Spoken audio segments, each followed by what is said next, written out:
Berich. I live in Elizabeth, Pennsylvania, and I've had pigeons for approximately 60 years. Okay, started out with regular old bridge pigeons like most people did. And I've had graduated into homers. I had pigeons every year of my life except the 4 years I was in college. Got out of college and found this beautifully laced bird at this county fair. I didn't know what it was. I thought it was satin net. It was really blonde enough. And we just rolled from there.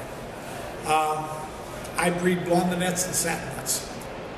I really have a serious psychological problem because I'm a frillaholic. You know, some people get high on booze. I get high on lacing. Some people trip out on crazy drugs. I get tripped up with beautiful beat settings. I get all excited. My basic satisfaction is to raise a good one in the backyard. I don't really care what that judge says. He can't influence me anymore. Okay, I know the head as well as anybody, and I truly enjoy raising an outstanding one. They want to talk to me. I'm going to talk about colors. What colors you want me to talk about? Every color under the sun. I try to raise good ones. I don't keep a pigeon because of its color. I keep a pigeon because it's good.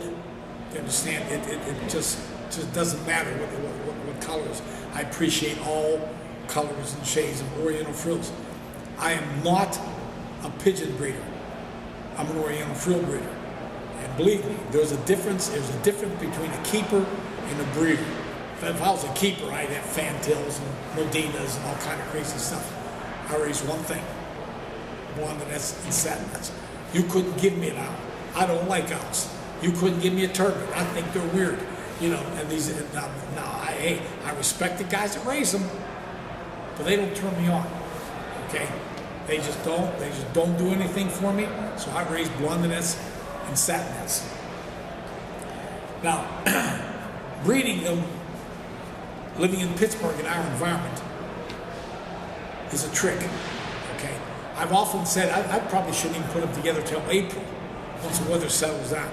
So from April to the end of September, guys like Ron Bordy and folks in the West Coast, shucks, they break up in May. I'm just starting to roll in May. This year, I didn't have a baby on the floor. Did not have one on the floor in the month of May. Okay, so once I get rolling, once we get rolling, we're rolling. My wife knows we don't go on vacation in the summer. Okay, vacation is not June, July, and August. Vacation is October on. When there's really no babies involved. Speaking of babies, a lot of people hand feed. I don't hand feed anymore. I've got a line of feeders that are either modern flights, domestic flights. Ready for this? Utility kings. People say utility kings. Yep, utility kings. When you did a smaller hen with a utility king cock, and they got babies, just walk away from them. Just make sure they've got plenty of quality good food, quality water. Don't have to worry about it. Ban the baby and get away from it. Judging, I don't really appreciate it. I really don't like to judge. I have to judge in the East this year simply because I just have to. It's my turn in the barrel, so to speak. So I don't let the judge influence my breeding. Just because the judge says, oh, this is the best pigeon. Judges are goofy. They're blind. They can't see one out of one eye and not see out the other. Don't believe them. And I also believe there's fatigue that sets in with a judge. If he sits back there for 4 hours, okay, I'm sorry, he has to get up and walk around. Okay, so my best judge is me. Like I said, I consider myself very, very lucky. And anybody that raises pigeons and raises one specialty breed and they get their self-satisfaction out of their backyard, I consider myself a very, very, very lucky man. My wife, we've been in our house for 40 years. She's been in my loft twice, 2 times. The day we walked in, the day first time I was painting it up, and she looked and said, gee, this would be a nice dollhouse if we have a daughter. She was pregnant at the time. Then when I put birds in it, she did turn around and walk straight back out. She doesn't know good pigeons. She appreciates them. She never had a problem with her as far as going to shows. Okay, she does not enjoy the show. We go to Lancaster, I give her the key to my truck and boom, she's off shopping and I do my thing. Just as long as she leaves me enough room in that truck to put my birds in, because she buys presents in 2011 for Christmas in 2013. Now you explain that to me, and I can surely understand that.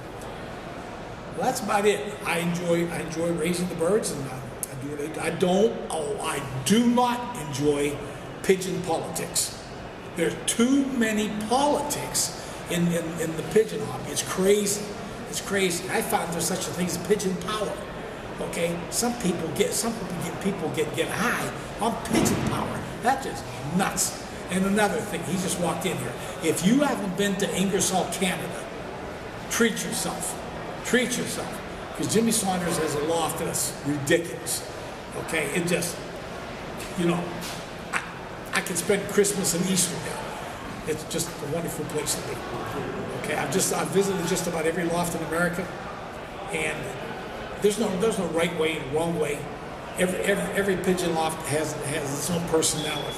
Adapt the loft to your personality. Adapt the birds to your personality.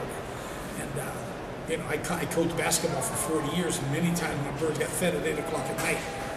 Okay, and sometimes 11 after games. But anyway, I feel very lucky that I have found a passion in my backyard. You guys want to go on cruises? Go ahead. You want to go on visits to Mexico? Go ahead. I'm going to my backyard. Bye.